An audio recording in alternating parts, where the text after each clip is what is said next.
Here's a simple way of testing proofing locations to see if they're good enough for your delicious croissants. Remember, for croissants, you need to proof at 27 degrees Celsius or below and at 85% relative humidity or above. The humidity is important so the croissants don't dry out. So our test, well, I've got some leftover pieces of dough here. All I'm going to do is leave them in different places. This one's going to go into the oven, and I'm going to add a tray of boiling water to the bottom of the oven. So the water will add heat and humidity. This one I'm just going to leave out in the kitchen and see what happens. For these ones, I'm going to seal one of them in this box and just leave the other one on top. And then put this in my bathroom cupboard because it's nice and warm in there and it feels a bit humid. So I want to test that out. I'm going to leave them for 3 hours because your croissants will usually be proofed within 3 hours. So it's a good time. Here's the dough we left in the oven with the steaming water. So if we poke the top, we can feel that the dough is soft. It's a bit sticky, but it hasn't dried out. But with the dough I left in the bathroom cupboard, this has formed a skin, which you can sort of see on the camera. This means the surface of the dough is dried out because there wasn't enough humidity in the air. So if we turn it over, you can feel this is like normal dough. This is sticky, whereas this is dry and it's not sticking to my finger. So I'll just show you by tearing. If I pull the dough, you can see the skin tearing. So that place is not humid enough. Then if we look at the dough that I put in the fridge, so this one was in the container and this one was left exposed to the air. This one has formed a skin, quite a thick skin. It's dried out. Whereas this one hasn't. So what does this tell us? This means that the container stops the dough from drying out because it retains the moisture. So there we go, simple way to find out if where you want to proof has enough humidity. In this mini experiment, we're looking at gluten development. So what I've done is made 2 doughs. They're both 50% hydration. This one's been left for 12 hours and this one has been left for 24 hours. This mini experiment is looking at the effect of resting on gluten development. The idea being that we can just leave those to rest and they will naturally develop more gluten.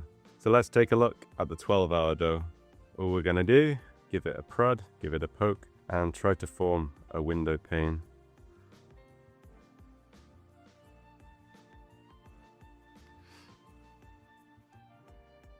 So it's pretty good. You can form a window pane, but it does start to tear. Now let's look at the 24-hour rested dough. Gonna do the same thing.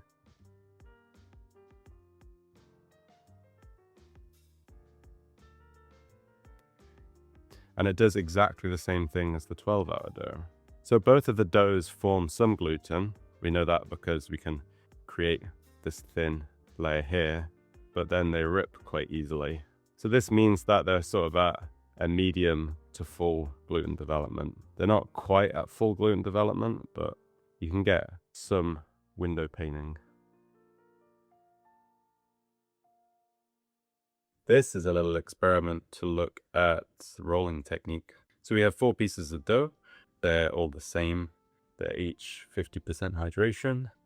And we have a couple of little butter blocks. Basically, we're going to lock these pieces of butter into the dough, and then we're going to roll them in different ways and see what happens to the butter. It's easiest if you put a little bit of flour on each one to start with, just so that the layers don't stick together properly, because we want to be able to peel them off afterwards. From there, you just put the butter piece on and then put the second layer on top, like so. Press down a little bit. From there, just trim off the excess.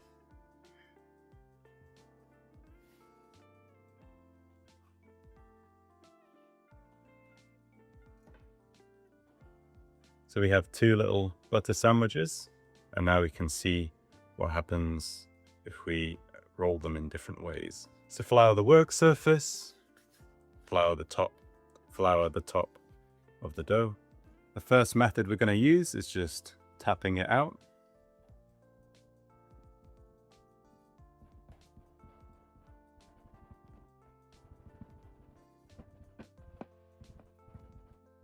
So go until the dough is quite thin. From here we peel off the top layer. And we can see that the butter is nice. The second piece of dough. For this one, we're going to use a rolling action like this. So rolling and pressing down at the same time. Okay, let's go.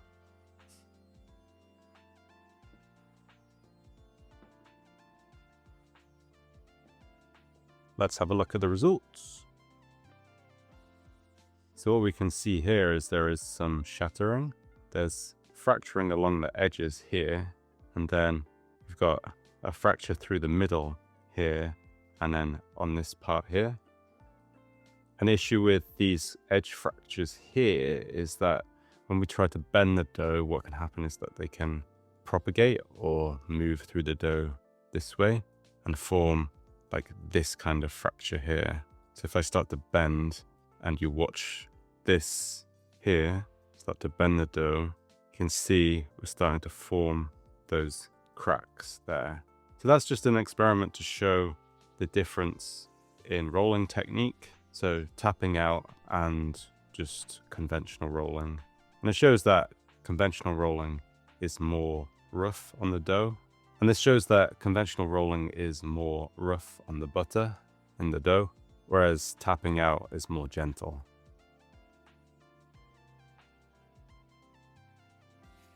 This experiment is going to look at how plasticizing butter using a rolling pin affects the butter's texture and its flexibility. So we have two small pieces of butter here in rectangles, and we're going to make mini butter blocks with them. So we're just going to cut out some greaseproof paper, make it just over double the dimensions of that, and then we can form the butter blocks.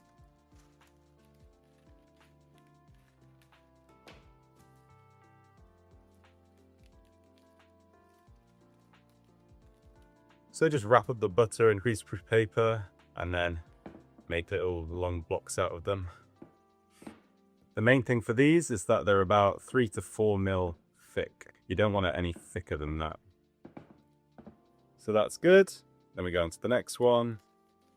Do the same thing. They don't have to be exactly the same size. That doesn't matter so much. There we are, we've got 2 thin butter blocks. Put these in the fridge to harden. This has been in the fridge for a while now, so it's hard. And we're just going to plasticize it.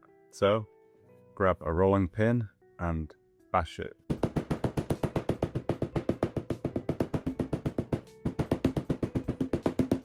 Bash it until it's softened a bit.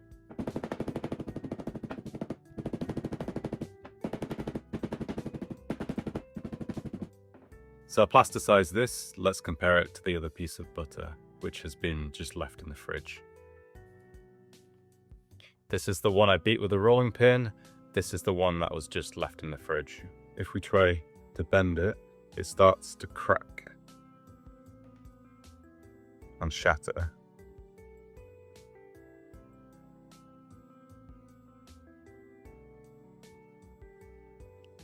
So it fractures.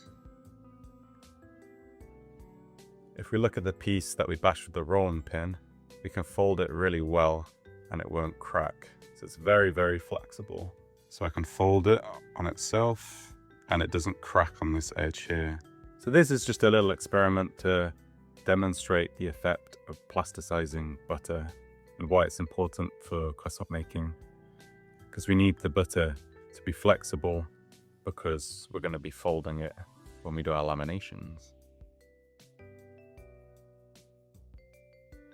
This experiment is to demonstrate that flours have different feels, they absorb water differently, they have different elasticities, they have different physical properties.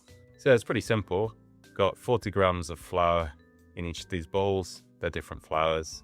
This one is a strong one, this one is a weaker one. And then 20 grams of water. to add the water into the flours. And it's simple, you just mix by hand. Just start mixing the weaker one. And pay attention to how quickly the dough forms, how dry or wet it feels, how difficult it feels to mix, how elastic it becomes, and any other physical properties. So just play with it, feel how difficult it is to tear, how easy it is to compress. And then do the same for the second dough. So I can feel that the flour feels different. It feels finer, it feels lighter. It feels like it's taking longer to come together as a dough, and that the flour is absorbing more water. So just have a play, switch between the two to compare them. This one feels like it's more extensible, so it can be stretched further, whereas this one rips straight away. This one stretches. This one feels a little softer. This one a little harder. And you can try and form a window pane. It will likely rip, but it's useful for just getting a feel. See, this rips almost immediately when I try to thin the dough out into a thin sheet, whereas this takes longer. A good idea also is to leave these for 24 hours in the fridge, covered, so that they can develop some gluten, and then just do the same tests. That way you'll be able to see the differences between the doughs after they've developed gluten too. At the moment they haven't developed much gluten, but even from just this little short test, we get an embodied feeling of how the flours are different. Okay, so it's the next day. I left these doughs overnight in the fridge. Let's take a look at them. Like, I can instantly feel how different they are.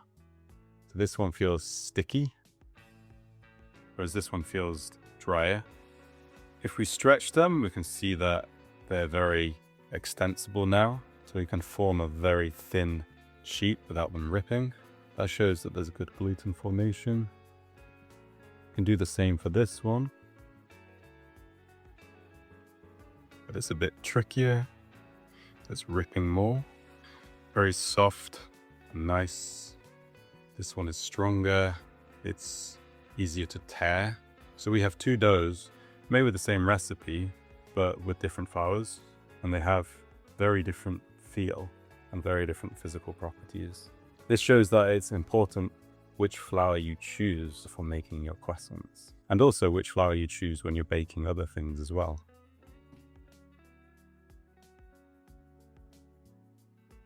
This little experiment is looking to give you a feel for the difference between relaxed dough and tense dough.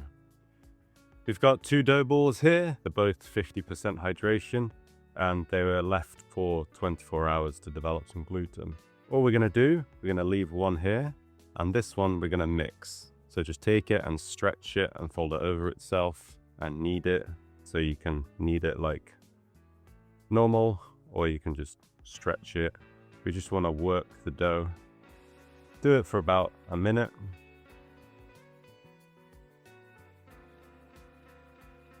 And then after the minute's up, we're just going to compare the feel of the two doughs. This was the relaxed one. We can feel how it stretches out really easily. It doesn't resist much. It feels soft. And then the second one, the worked dough, the tense dough. This feels harder to pull out. It's more resistant. It feels like it's thicker almost, like it's more elastic. And it tears quite quickly when we pull on it. If we try to form a window pane, it tears quite quickly. Whereas this one takes longer to tear. So just have a play with the two. Obviously, as you play with this one, it'll start to become more tense because you're working the dough. But by just playing with the two doughs, you'll get a feel for the difference between dough that is relaxed after it's been rested and dough that is tense after it's been worked. So this little experiment is going to help you understand if your croissants are overproofed. All we're going to do is take a piece of dough like this, put it into a little container, seal it. And then leave this in a warm place for about 3 to 6 hours. What we're gonna do is overproof this or over ferment this. Once this is overproofed, then we can smell it and we can understand the odor of overproof dough. Once we understand that, then we can understand when our croissants are overproofed because they will smell like this. So just leave this in a warm place for 3 to 6 hours. It's been about 5 hours now. This has been in a warm room for 5 hours. So let's take a look and a sniff. Ooh, look at that. So if you take a sniff of that, yeah, it smells really yeasty, really alcoholic. And that's because of the ethanol the yeast produced. So if you ever have proofed croissants and you suspect they're overproofed, if they smell somewhat like that, it's going to be fainter. But if they smell somewhat like that, then that means that they are overproofed. And if you're eating a croissant and it tastes like this, instead of tasting buttery and delicious, then you know you've got an overproofed croissant. This mini experiment is looking at how the textures of butter change at different temperatures. It's quite simple. We have one piece of butter that's at fridge temperature and then one that's at a warm room temperature. If you run your finger on the cold one, you can feel it's a little bit greasy as your finger slightly melts the butter, but the block is really firm and your finger isn't getting super greasy. What that indicates is most of the fat in this is solid. There's very little liquid fat in this. The liquid fat is what you feel on your finger. Whereas in this one, very soft, I can feel that there's a lot of grease coming onto my finger. And that means that there's a lot of liquid fat in this butter.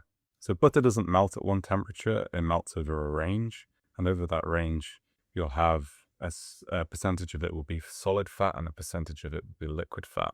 So at a lower temperature, the butter is mostly solid fat, and at the higher temperature like this, it's going more towards being liquid fat.